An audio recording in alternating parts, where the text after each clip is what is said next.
So, for the second half of 2023, I played a few games whenever I had the free time, and I enjoyed them so much that I made videos on them just talking about the game and what I liked about it. And for some reason, not purposefully, I only played games with the central theme being death. I mean, I played a game called A Painful RPG, so what else was I expecting? This game, while very vague at the outset, is artistically about grief and moving on from the death of a loved one. This game I had genuinely thought was just a cute puzzle game, but nope, there's death right there. This game was actually a lot about life, but it was a lot more about death. And this game was about fulfilling the wish of an old man on their deathbed. Again, I didn't mean to play all these games like that, and there was no genre I was looking for. But thankfully I found a game. And it's finally a game that isn't sad and is just nice.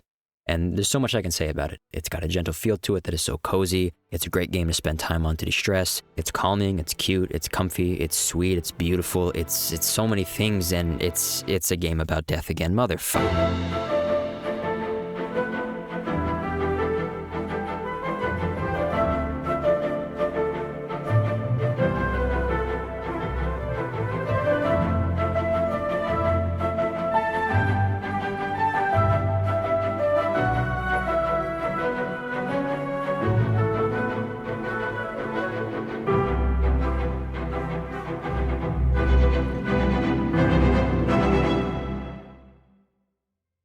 Okay, here we go. Spiritfarer, released August 18th, 2020 by Thunder Lotus Games, is a video game about death. Had I taken the time to read the first sentence of the Steam page, I would have known that, or even taken the time to realize that the game is called the Farewell Edition, and that it is blatantly marketed as a story of saying goodbye. Okay, so not knowing this game is about death, that's on me, but how can I be blamed? The game is so distractingly beautiful that the art style and animation alone was enough reason to get this. It's like an animated movie with the added benefit of actually being able to play it.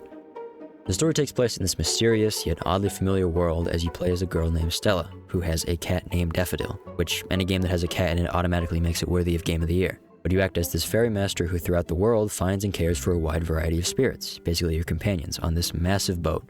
And as the ferrymaster, it is your duty to help them pass over into the afterlife. This responsibility was entrusted to you by this entity named Charon, not Karen, who is actually someone in Greek mythology, the guy who basically takes you to the underworld via boat but is depicted as such. But they originally had this job and gives up this title to Stella as she becomes the new Spiritfarer. The main gameplay is that you spend most of the game caring for spirits and then expanding your boat so you can care for more spirits. There's also power-ups throughout the world that makes this easier and in-game events to get you materials you need to upgrade your boat. Best way I can describe this game is as I was playing it, it reminded me a lot of the Animal Crossing series, but rather Animal Crossing if it had a story mode or a campaign of sorts. But instead of taking place in a city or a town or on an island, it takes place on a massive ferry with the ability to go to dozens of islands and meet dozens of other people. They both have talking animals, each with their own personalities. Some you'll love, others not so much but may even grow to love. I mean heck, even both games are on the Switch.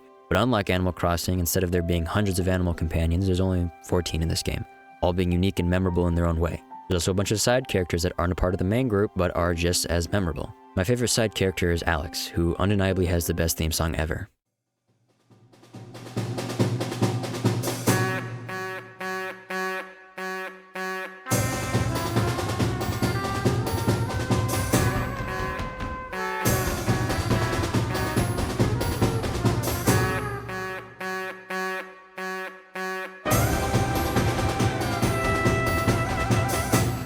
There is not a single thought in that man's head, and I respect it. But every other song in this game is amazing, especially when paired with visuals that are shown, making some of the most surreal moments. There's one song that plays during a comet shower, which is honestly intoxicating to listen to, especially with the visuals.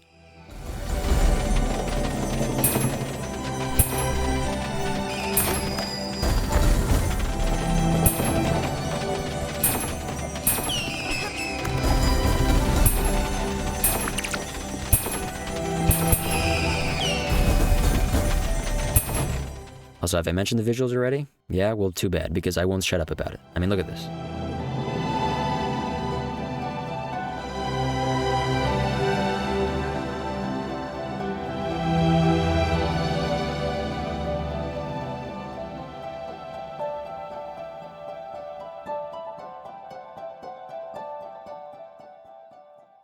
One of my favorite moments in this game is where you meditate with this snake lady named Summer, and it is a very essentially pleasing scene. And normally I would take this time to go into depth about every single character, but half of the fun of this game is learning about them yourself and getting to know them personally. Experiencing a moment with them is so much more impactful than just me telling you about them.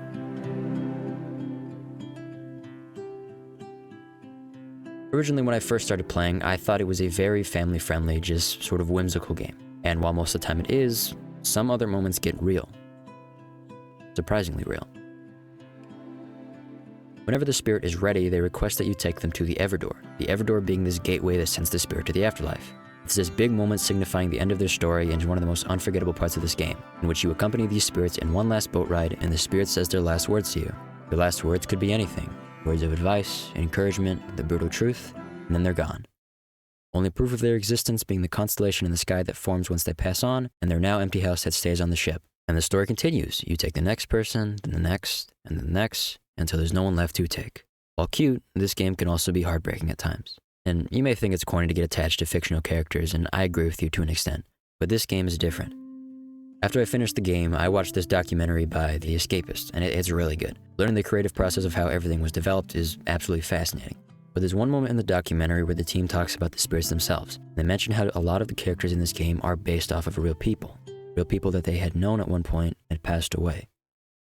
That's what makes Spiritfarer even more personal, because to some degree, many of the characters you see in the game are inspired by fathers, uncles, mothers, grandmothers, brothers, friends. It's us there, you know.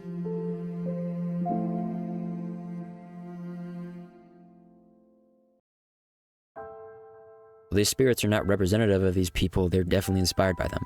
They're the reason these characters have such a sense of familiarity and make this game feel so genuine.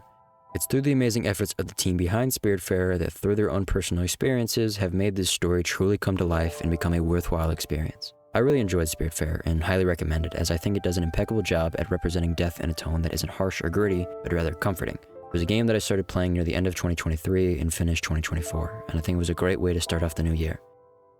But anyhow, I wish you an amazing start to the new year, and for now, I say farewell.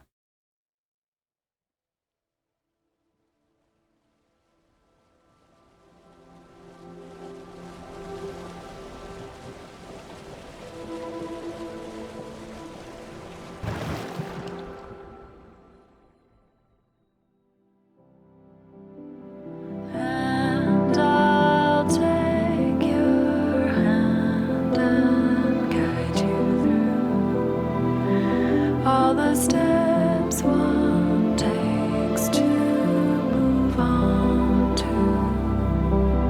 a place, a world unseen to us all, but I know we will remember, and I'll take your hand and guide you through all the steps one takes to move on to a place, a world unseen to us all, but it's okay, we'll be together.